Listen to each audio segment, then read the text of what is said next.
तो बीएचयू की तरफ से आप सभी लोगों के लिए एक बहुत इंपॉर्टेंट अपडेट, बीएचयू ने यहां पर ऑफिशियली 2025 के लिए अंडरटेकिंग फॉर्म यहां पर जो वो रिलीज कर दिया है और साथ ही साथ इन्होंने अपना काउंसलिंग शेड्यूल भी जो जारी कर दिया। काउंसलिंग शेड्यूल क्या कहेंगे, बेसिकली कब इनके अलॉटमेंट्स होंगे वो इन्होंने यहां पर बता दिया है। तो आप देखो रजिस्ट्रेशन 22 मई से शुरू होकर 10 जून तक जाएगा। यहां पर 14 जुलाई को यहां पर इनके फर्स्ट राउंड का रिजल्ट आएगा। सेकेंड राउंड इन्होंने 18, फिर 22 जुलाई, फिर 29 जुलाई, फिर 1 अगस्त, मतलब वही 10-15 अगस्त से जाके जिनकी जो क्लासेस होंगी वो यहां पर शुरू होंगी। और दूसरी चीज अगर आप यहां पर देखोगे तो इन्होंने यहां पर जो है वो ये अंडरटेकिंग फॉर्म दे दिया है।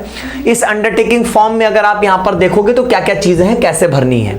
इस अंडरटेकिंग फॉर्म का यूज आप कई तरीके से कर सकते हो। सबसे पहली चीज, आपके पास हो सकता है कि 5th 6th सेमेस्टर की मार्कशीट ना हो, उसके लिए आप इसको यूज कर सकते हो। आपके पास हो सकता है ओबीसी या ईडब्ल्यूएस का सर्टिफिकेट 1 जनवरी 2025 के बाद का ना हो सकता है 2024 का हो, तब आप इसको यूज कर सकते हो। आप इस अंडरटेकिंग फॉर्म को जो है वो तब भी यूज कर सकते हो अगर आपको माइग्रेशन सर्टिफिकेट आपके पास नहीं है, तो वहां पर भी इसके लिए आप इसको यूज कर सकते हो। तो देखो क्या क्या तरीका होगा, ध्यान से देखना। यहां पर आपको नाम भरना है। यहां पर आप अपने गार्जियन, फादर या मदर जिसका भी चाहो नाम भरोगे। यहां पर आप अपना एप्लीकेशन नंबर मेंशन करोगे। यहां पर आप डेट ऑफ बर्थ अपनी जो है वो डालोगे। उसके बाद देखिए यहां पर अगर आपके पास कोई सेमेस्टर की मार्कशीट नहीं है, मान लो 5th 6th नहीं है, तो यहां पे लिखोगे 5th 6th और बस यहां पे टिक मार देना। उसके बाद यहां पर ओबीसी डब्ल्यूएस में जो भी आपका हो, अगर मान लीजिए ओबीसी है आपका नहीं है आपके पास, तो ओबीसी पे टिक करके 1 जनवरी 2025 के बाद का नहीं है, तो आप क्या करोगे, यहां पर एक टिक मार के इसको अपलोड कर सकोगे। ध्यान देना, अपलोड जो माइग्रेशन वाला सेक्शन है वहीं पे करना। बाकी ओबीसी ईडब्ल्यूएस का पुराने डेट का सर्टिफिकेट जो भी है वो अपलोड कर देना जहां पे आपको अपना सर्टिफिकेट अपलोड करना है, ठीक है। बस आप जो अंडरटेकिंग अपलोड करेंगे ये माइग्रेशन वाले की जगह पे करेंगे। माइग्रेशन वाले पे टिक मार देना, यहां पे टिक करके और फिर उसके बाद अपलोड कर देना अगर आपके पास माइग्रेशन नहीं है तो यहां पे। और फिर यहां पर आप अपना डेट और प्लेस जहां पे आप हो वहीं का जगह डाल देना, बनारस ही नहीं डालना है, जहां पे भी हो आप वहां का डाल देना।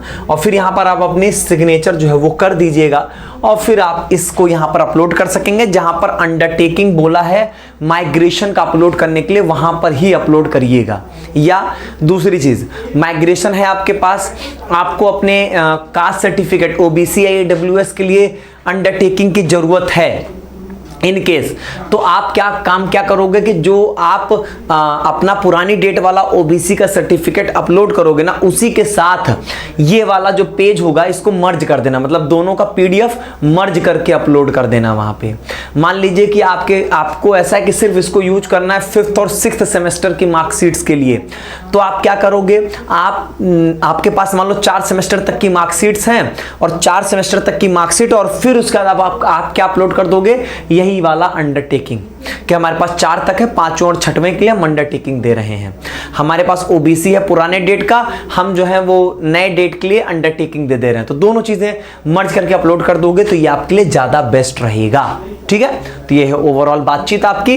बाकी जो भी अपडेट्स आएंगे वो चैनल पे दिया जाएगा। बीएचयू के पीजी काउंसलिंग से रिलेटेड अगर आपके मन में कोई भी प्रश्न है तो आप कमेंट बॉक्स में पूछ सकते हैं। बहुत बहुत धन्यवाद।